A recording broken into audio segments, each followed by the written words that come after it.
Hi hello friends, പുതിയൊരു വീഡിയോയിലേക്ക് എല്ലാവർക്കും സ്വാഗതം. ഇന്ന് നമ്മൾ നോക്കാൻ പോകുന്നത് 2023 ലേറ്റസ്റ്റായി റിലീസ് ചെയ്ത നല്ല നിലാവുള്ള രാത്രി എന്ന മൂവിയുടെ എക്സ്പ്ലനേഷൻ വീഡിയോ ആണ്. അപ്പോൾ നമുക്കൊട്ടും സമയം കളയാതെ നേരെ വീഡിയോയിലേക്ക് പോവാം. മൂവിയുടെ സ്റ്റാർട്ടിങ്ങിൽ കാന്തല്ലൂരിലെ ഒരു ഫാമിൽ അവിടുത്തെ പച്ചക്കറിയെല്ലാം വിളവെടുക്കുന്നതായിട്ടാണ് കാണിക്കുന്നത്.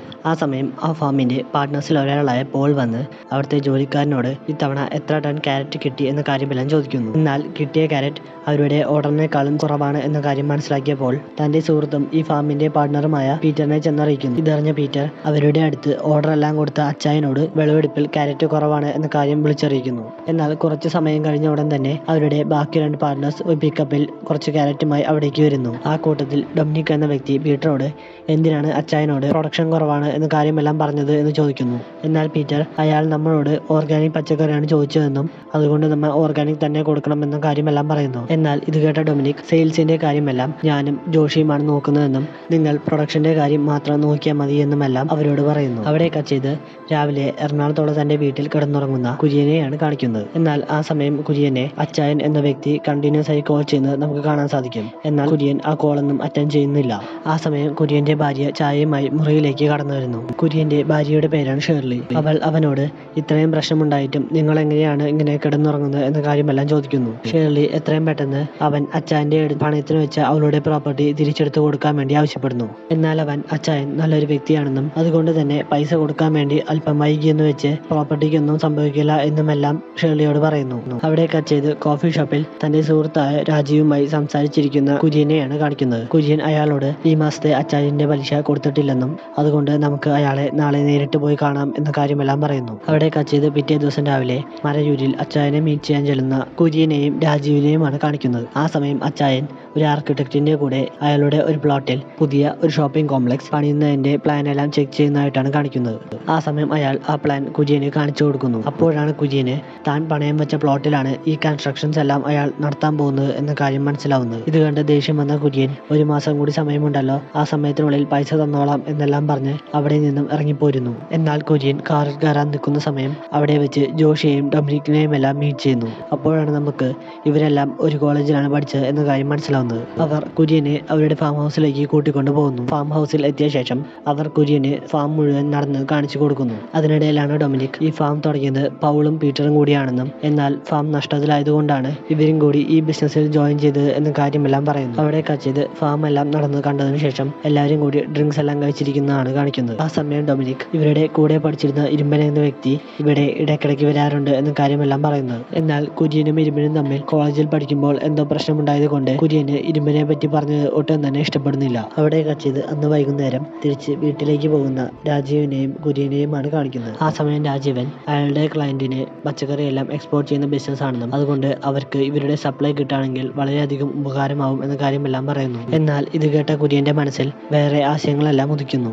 അവിടെ കച്ചത് ആ എക്സ്പോർട്ടിംഗ് കമ്പനിയുമായി എഗ്രിമെന്റ് എല്ലാം സൈൻ ചെയ്യാൻ വേണ്ടി അവരെ കൂട്ടിക്കൊണ്ടു പോകുന്ന കുര്യനെയാണ് കാണിക്കുന്നത്. അവർ ഇവരോട് എല്ലാ മാസവും റെഗുലറായി പച്ചക്കറിയുടെ സപ്ലൈ കിട്ടണം എന്ന കാര്യമെല്ലാം പറയുന്നു. എന്നാൽ അച്ചായനുമായുള്ള ഡീൽ ഉപേക്ഷിച്ച് ഈ ഡീലിൽ ചേരുന്നത് ഡൊമിനിക്കിന് ഒട്ടും തന്നെ ഇഷ്ടപ്പെടുന്നില്ല. അവിടെ കച്ചത് അന്ന് വൈകുന്നേരം പുതിയതായി കിട്ടിയ ഡീലിന്റെ സന്തോഷത്തിൽ എല്ലാവരും ഡ്രിങ്ക്സ് എല്ലാം കഴിച്ച് എൻജോയ് ചെയ്യുന്നതാണ് കാണിക്കുന്നത്. ആ സമയം കുര്യൻ അവരോട് നിങ്ങളുടെ ബിസിനസ് കുറച്ചും കൂടി എക്സ്പാൻഡ് ചെയ്യണമെന്നും അതുകൊണ്ട് കർണാടകയിൽ അവന്റെ പരിചയത്തിൽ കുറച്ച് സ്ഥലമുണ്ടെന്നും ചെറിയ വിലയിൽ നിങ്ങൾക്ക് അറേഞ്ച് ചെയ്തു തരാം എന്ന കാര്യമെല്ലാം പറയുന്നു. എന്നാൽ രാജീവിന് കുര്യൻ ഈ പറയുന്ന പ്ലോട്ട് കുര്യൻ അച്ചായന്റെ കയ്യിൽ നിന്നും പലിശക്കെടുത്ത പൈസ കൊണ്ട് വാങ്ങിയ പ്ലോട്ടാണ് എന്ന കാര്യം നേരത്തെ അറിയാമായിരുന്നു. എന്നാൽ പീറ്റർ കർണാടകയിൽ പോയി കൃഷി ചെയ്യുന്നത് അത്ര എളുപ്പമല്ല എന്ന് പറഞ്ഞുകൊണ്ട് ഈ ഓഫർ റിജക്ട് ചെയ്യും.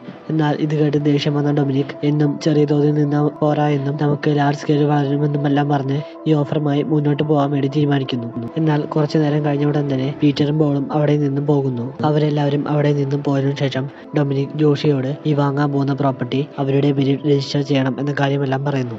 എന്നാൽ ഇതേ സമയം ഈ ഡീൽ എങ്ങനെ ക്യാൻസൽ ചെയ്യണം എന്ന് ചിന്തിച്ചുകൊണ്ടിരിക്കുന്ന പോളിനെയും പീറ്ററിനെയും നമുക്ക് കാണാൻ സാധിക്കും. അവിടെ കച്ചത് അച്ചായന്റെ അടുത്ത് കുര്യനെ പറ്റി അന്വേഷിക്കാൻ ചെല്ലുന്ന ഡൊമിനിക്കിനെയാണ് കാണിക്കുന്നത്. ആ സമയം അച്ചായൻ ഡൊമിനിക്കിനോട് കുര്യൻ ഈ പ്രോപ്പർട്ടി എങ്ങനെയാണ് വാങ്ങിയത് എന്ന കാര്യമെല്ലാം പറഞ്ഞു കൊടുക്കുന്നു. എന്നാൽ അച്ചായൻ ഡൊമിനിക്കിനോട് കുര്യനോട് ഈ പ്രോപ്പർട്ടിയുടെ രജിസ്ട്രേഷൻ 1 മാസം കഴിഞ്ഞിട്ട് മതിയെന്നും അങ്ങനെയാണെങ്കിൽ കുര്യൻ ഇപ്പോൾ ഓഫർ ചെയ്ത പൈസയുടെ പകുതി പൈസയ്ക്ക് അയാൾ ഈ പ്രോപ്പർട്ടി ഡൊമിനിക്കിന് കൊടുക്കാം എന്ന കാര്യത്തിൽ ഉറപ്പെല്ലാം കൊടുക്കുന്നു. അവിടെ കട്ട് ചെയ്ത് അവരുടെ യാത്രയ്ക്ക് വേണ്ടി ഒരു ഡ്രൈവറെ അറേഞ്ച് ചെയ്യാൻ വേണ്ടി ജോഷിയോട് പറയുന്ന ഡൊമിനിക്കിനെയാണ് കാണിക്കുന്നത്. അതിനിടയിൽ ഡൊമിനിക് ജോഷിയോട് ഇരുമ്പനെയും കൂടി ഈ ഡീലിന് വേണ്ടി വിളിക്കാൻ വേണ്ടി ആവശ്യപ്പെടുന്നു. അവിടെ കട്ട് ചെയ്ത് അവർക്ക് പോകാനുള്ള വണ്ടി കാത്തു നിൽക്കുന്ന പീറ്ററിനെയും പൗളിനെയുമാണ് കാണിക്കുന്നത്. ആ സമയം അവർ എങ്ങനെയെങ്കിലും ഈ ഡീൽ മുടക്കണം എന്ന കാര്യം തന്നെ ഉറപ്പിച്ച് പറയുന്നു. അവിടെ കട്ട് ചെയ്ത് കർണാടകയിലെ ഷിമോഗയിൽ എത്തിയിരിക്കുന്നവരെയാണ് കാണിക്കുന്നത്. അവർ വാങ്ങാൻ പോകുന്ന എസ്റ്റേറ്റിന്റെ നടുക്കുള്ള ബംഗ്ലാവ് കണ്ട് അവർ മൊത്തത്തിൽ ഞെട്ടുന്നു. അവർ ആ ബംഗ്ലാവിന്റെ എല്ലാ ഭാഗവും കണ്ട് ആസ്വദിച്ചതിനു ശേഷം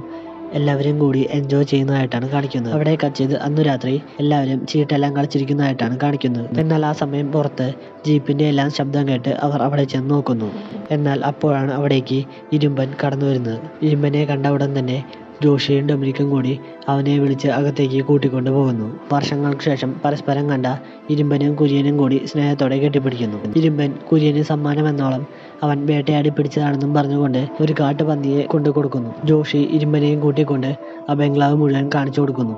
എന്നാൽ ആ സമയം കുര്യൻ ഡൊമിനിക്കിനോട് എന്തിനാണ് ഇരുമ്പനെ വിളിച്ചു വരുത്തിയത് എന്ന കാര്യമെല്ലാം ചോദിക്കുന്നു.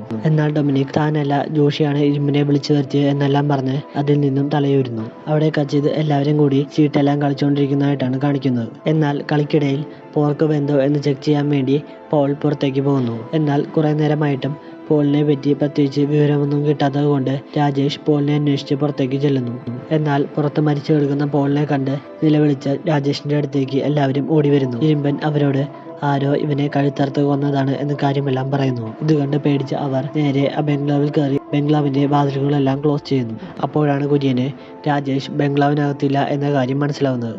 അവൻ ഡോറെല്ലാം തുറന്ന് പുറത്തേക്ക് ഇറങ്ങാൻ വേണ്ടി ശ്രമിക്കുന്നുണ്ടെങ്കിലും ബാക്കിയുള്ളവർ അവനെ അവിടെ നിന്നും പിടിച്ചു മാറ്റുന്നു. ഇരുമ്പൻ ഇനി ആ ബംഗ്ലാവിൽ തന്നെ ഇരുന്നിട്ട് കാര്യമില്ലെന്നും അവർക്ക് എത്രയും പെട്ടെന്ന് വണ്ടി എടുത്തുകൊണ്ട് ഇവിടെ നിന്നും രക്ഷപ്പെടാം എന്ന കാര്യം തീരുമാനിക്കുന്നു. എന്നാൽ വണ്ടി എടുക്കാൻ ചെല്ലുമ്പോഴാണ് അവർക്ക് അവരുടെ വണ്ടി പഞ്ചറാണ് എന്ന കാര്യം മനസ്സിലാവുന്നത്. എന്നാൽ ആ സമയം അവർക്ക് വണ്ടിയുടെ പുറകിൽ നിന്നും രാജേഷിന്റെ ബോഡി കിട്ടുന്നു. എന്നാൽ ഇത് കണ്ട് അവർ വീണ്ടും ബംഗ്ലാവിനകത്തേക്ക് ഓടിക്കയറുന്നു. എന്നാൽ അവർക്ക് ബംഗ്ലാവിന് പുറത്തുകൂടെ ആരോ ഒക്കെ നടക്കുന്നതായിട്ടുള്ള ശബ്ദം കേൾക്കാൻ വേണ്ടി തുടങ്ങുന്നു. എന്നാൽ ഡൊമിനിക് അതാരാണ് എന്ന് ചെക്ക് ചെയ്യാൻ വേണ്ടി വിൻഡോന്റെ അടുത്തേക്ക് ചെന്ന് നോക്കുന്നു. എന്നാൽ ആ സമയം അവന്റെ മേത്തേക്ക് ആരോ ഒരു ബോംബ് വലിച്ചെറിയുന്നു. ബോംബ് പൊട്ടിത്തെറി കാരണം ഡൊമിനിക്കിന് അവന്റെ ഒരു കൈ നഷ്ടപ്പെട്ടു പോകുന്നു. അവിടെ കട്ട് ചെയ്ത് ആ ബംഗ്ലാവിലേക്ക് കയറി വരുന്ന ഒരു നായയും ഒരു കൂട്ടം ആൾക്കാരെയുമാണ് കാണിക്കുന്നത്. എന്നാൽ എന്തിനാണ് അവർ ഇവരെ ആക്രമിക്കുന്നത് എന്ന കാര്യമൊന്നും ഇപ്പോൾ വ്യക്തമാക്കുന്നില്ല. ഡൊമിനിക്കിനെ അവിടെ വെച്ച് അടിച്ചു കൊല്ലുന്നു. എന്നാൽ ഡൊമിനിക് മരിച്ച ശബ്ദം കേട്ട് പേടിച്ച് പീറ്ററും ഡ്രൈവറും കൂടി ഒരു കട്ടിലിന് താഴെ കയറി ഒളിച്ചിരിക്കുന്നു.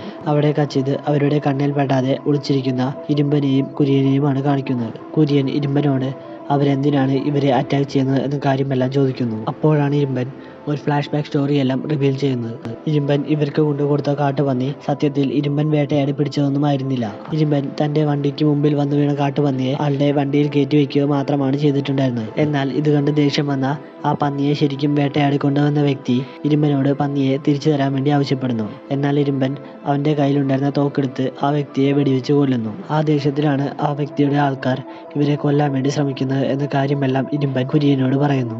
ഇരുമ്പൻ കുര്യനോട് ഇവിടെ നിന്നും രക്ഷപ്പെടാൻ വേണ്ടി എന്തെങ്കിലും മാർഗമുണ്ടോ എന്ന കാര്യമെല്ലാം ചോദിക്കുന്നു. എന്നാൽ ആ സമയം കുര്യൻ ഇരുമ്പനെ കൂട്ടിക്കൊണ്ട് അവിടെ ഉണ്ടായിരുന്ന ഒരു ടണലിലൂടെ അവിടെ നിന്നും രക്ഷപ്പെടാൻ വേണ്ടി ശ്രമിക്കുന്നു. എന്നാൽ രക്ഷപ്പെടുന്നതിന് മുമ്പായി അവരുടെ കൂടെ ഉണ്ടായിരുന്ന നായ കുര്യനെ കയറി കടിക്കുന്നു. കുര്യൻ ഇരുമ്പനോട് സഹായിക്കാൻ വേണ്ടി ആവശ്യപ്പെടുന്നുണ്ടെങ്കിലും ഇരുമ്പൻ അവനെ തിരിഞ്ഞുപോലും നോക്കാതെ അവിടെ നിന്നും പോകുന്നു. എന്നാൽ ഇതേ സമയം ആരും കാണാതെ ഫ്രണ്ട് ഡോറിലൂടെ ബാക്കിയുള്ളവരും ഓടി കാട്ടിലേക്ക് പോകുന്നു. എന്നാൽ കാടിന്റെ നടുക്ക് വെച്ച് ഇരുമ്പനും അവന്റെ ശത്രുക്കളും തമ്മിൽ ഒരു ഗംഭീര ഫൈറ്റ് തന്നെ നടക്കുന്നു. ഫൈറ്റിനൊടുവിൽ ഇരുമ്പൻ അവരെ എല്ലാവരും അവിടെ വെച്ച് തന്നെ കൊല്ലുന്നു. അവിടെ കട്ട് ചെയ്ത് പിറ്റേ ദിവസം രാവിലെ റോഡിലൂടെ പോയിക്കൊണ്ടിരുന്ന ഒരു ജീപ്പിന് ലിഫ്റ്റെല്ലാം ചോദിക്കുന്ന പീറ്ററിനെയും ജോഷിയെയുമാണ് കാണിക്കുന്നത്. എന്നാൽ ജീപ്പ് കുറച്ച് മുന്നോട്ട് പോയതിനു ശേഷം ഇരുമ്പനും ആ ജീപ്പിൽ തന്നെ ലിഫ്റ്റെല്ലാം ചോദിച്ച് കയറി വരുന്നു. ഇരുമ്പൻ അവരോട് ഇന്നലെ വന്നവർ അവനെ അന്വേഷിച്ചാണ് വന്നത് എന്ന കാര്യമെല്ലാം പറയുന്നു. ഇരുമ്പൻ ഈ കാര്യമെല്ലാം പറയുന്നത് കേട്ട് ഡ്രൈവർ ഇരുമ്പനെ തന്നെ നോക്കിക്കൊണ്ടിരിക്കുന്നു.